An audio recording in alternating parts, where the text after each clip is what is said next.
ग़ज़वा हिंद एक ऐसा लफ्ज जो तारीख़ इस्लाम में एक पुरस्रार, मुक़द्दस और खौफनाक मकाम रखता है। नबी करीम सल्लल्लाहु अलैहि वसल्लम की पेशगोइयों में जिस जंग का जिक्र आया वो किसी आम लड़ाई की बात नहीं थी। ये वो मार्का है जिसे क़यामत से पहले की बड़ी निशानियों में से समझा जाता है। हदीस नबवी सल्लल्लाहु अलैहि वसल्लम है, मेरी उम्मत के दो ग्रोह ऐसे होंगे जिन्हें अल्लाह ने दोज़ख की आग से बचा लिया होगा। एक वो जो हिंद से लड़ेंगे और दूसरा वो जो ईसा इब्ने मरियम के साथ होंगे। मुस्नद अहमद। ग़ज़वा हिंद कब होगा? कौन लड़ेगा? भारत का क्या हाल होगा? क्या पाकिस्तान इसमें शामिल होगा? ये सब सवालात हमें ले जाते हैं माजी की सच्चाइयों, हाल की तैयारियों और मुस्तकबिल की पेशनगोइयों की तरफ। तारीख हमें बताती है कि मोहम्मद बिन कासिम से लेकर महमूद गजनवी तक हर मुसलमान सिपा सालार ने हिंद की सरजमीन पर कदम रखा, मगर ग़ज़वा हिंद वो है जो अभी मुकम्मल नहीं हुआ। उलमाए कराम के मुताबिक ग़ज़वा हिंद क़यामत से कुछ वक्त कबल होगा। एक ताकतवर इस्लामी लश्कर खुरासान या पाकिस्तान की तरफ से निकलेगा और दिल्ली फतह होगी। उस वक्त की हिंदू रियासत इस्लाम दुश्मनी की इंतहा पर होगी। दुश्मन ताकतें मुत्तहिद होंगी, मगर अल्लाह का वादा।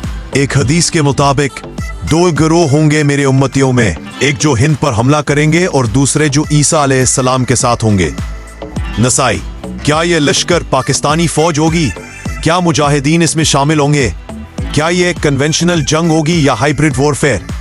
आज जब भारत में इस्लाम दुश्मन पॉलिसियां बढ़ रही हैं, जब बाबरी मस्जिद शहीद होती है, जब मुसलमानों को गाय के नाम पर मारा जाता है, जब कश्मीर में आंखों पर पैलेट गन्स चलती है, तो हर मुसलमान का दिल चीख उठता है, या अल्लाह, ग़ज़वा हिंद कब आएगा?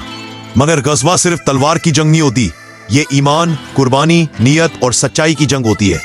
इसमें शामिल होने वाले जन्नत के वारिस होंगे, जैसे कि हदीस में है, जो हिंद से लड़ेंगे अल्लाह उनके गुनाह मुआफ करेगा और वो जन्नत में दाखिल होंगे। मुस्नद अहमद। ये जंग सच की होगी, बातिल के खिलाफ। ये जंग सिर्फ जमीन के लिए नहीं, ईमान के लिए होगी।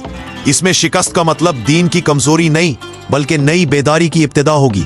और एक वक्त आएगा जब दिल्ली फतह होगी, इस्लामी परचम लहराएगा और दुश्मन के ऐवान हिल जाएंगे। मगर याद रखो, से नहीं जीती जाएगी, ये जंग सच्चाई, तकवा और इखलास से जीती जाएगी। तो क्या आप तैयार हैं ग़ज़वा हिंद में शामिल होने के लिए, अपने नफ्स, ख्वाहिशात और बातिन से लड़ने के लिए? क्योंकि जो ग़ज़वा अपने अंदर नहीं जीतता वो मैदान जंग में कभी नहीं जीतता।